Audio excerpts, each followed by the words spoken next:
Hey everyone, my name is Wedge. We know it's a deck that a lot of people have been waiting to see, so we put together a list for Izzet Artifacts. We knew going in this was going to be an interesting deck to build. It's in this really weird place where there are a lot of cards in Standard begging for the deck to be built, but at the same time there aren't quite enough solid artifacts that we can really go crazy with, and there aren't quite enough artifact-dependent cards to fill out the outer corners of the deck.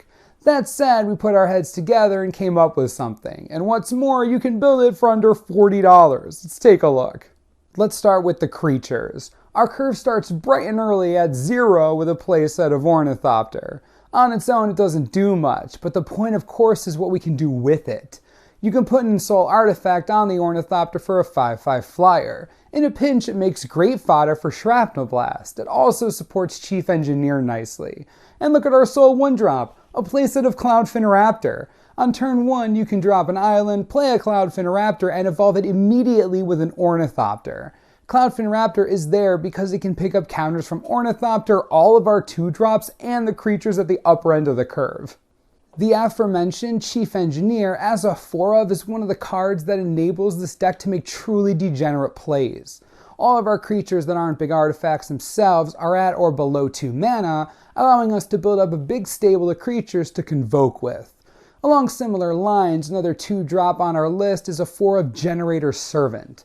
This lets us ramp into our higher end in the most absurd way possible, with haste.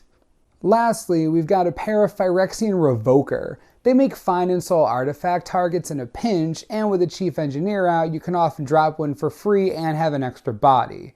They also evolve a Cloudfin Raptor, even if it's already evolved once. In addition, you know what's running around Standard right now? Yeah, Planeswalkers. Those guys are awful. The Revoker is a great choice in a predictable Standard. You should know by turn 3 or 4 if you're against a deck with Elspeth in it, just saying. Our last 2 creatures are where you can start getting ridiculous. First, a playset of Juggernaut. It generally makes a good convoke candidate just because it's 5 points of power and you can probably hit it before turn 4. With Generator Servant, it can be swinging on turn 3. Still, that's relatively tame. Big artifacts in Standard right now are pretty limited, especially given a budget to work within. One thing we did have room for was a playset of Scuttling Doom Engine. Under ideal circumstances, you could wind up dropping this guy on turn 3 without haste, or turn 4 with haste if you stuck a Generator Servant. He's huge and there aren't going to be many early game creatures that can block him outside of a matchup like green-white aggro. We also have some spells. We run 4 Shrapnel Blast because we have no shortage of artifacts to pitch to it. Also helping its case is the fact that you can pitch a Scuttling Doom Engine to it and blast 11 damage at something. Every now and then this is going to win you the game out of nowhere. We also run 2 Lightning Strike because until they let us run 6 Shrapnel Blast, this is the next best thing.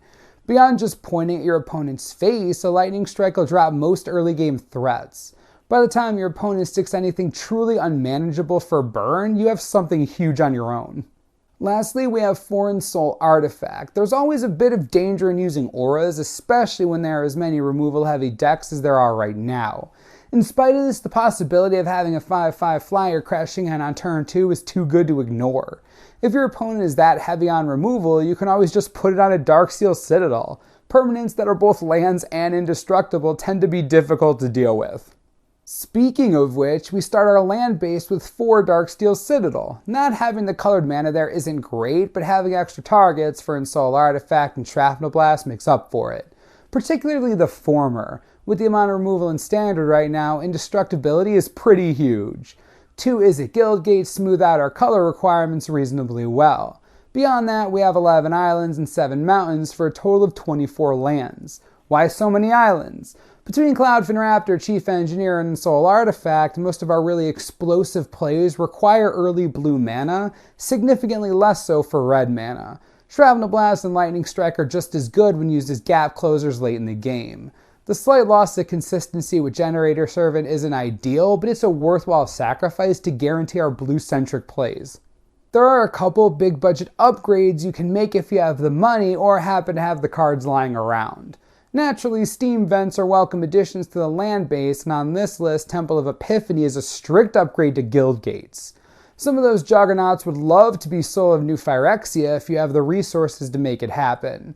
Overall though, this list is fairly specific in the cards it wants to run, so there aren't that many other favorable substitutions to make. As for sideboard, like usual, we don't want to say anything specific. Everybody's metagame is different, but we do have some general suggestions. Fortunately, all these cards are also fairly cheap, so if you try out the deck and decide you like it and want to start tuning it for different matchups, you can add these fairly easily. Look at the number of dual lands in Standard right now. You might notice that there's a ton of them, and yet somehow Burning Earth is under $1. You're running red. You owe it to yourself to stick a few of these on sideboard. As we've alluded to, removal, both targeted and sweeping, is all over the place right now. Fortunately, Darksteel Forge is pretty easy to pick up and still has a few more months in Standard. What's more, you can convoke it out with Chief Engineer, softening the blow of its 9 mana cost. Then you can make sure nobody blows up your Scuttling Doom engine but you. As a fun trick for matchups like green-white aggro, where your opponent's creatures are just bigger than yours, you could always try Polymorphous Jest. After all, there are few things more embarrassing than trading a Bramaz for a Phyrexian Revoker. Against anything that gains life, the blue-eye control, looking at you, Skullcrack is inherently worth including. Also makes a fun response to a Grey Merchant of Asphodel.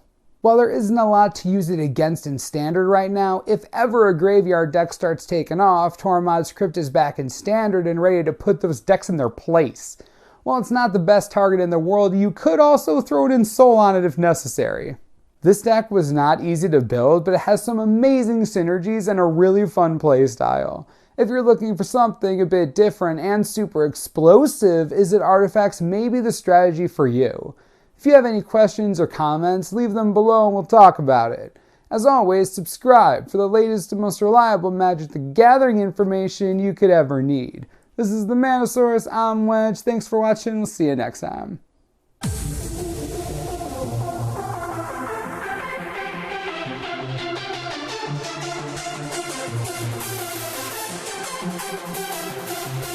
Wow.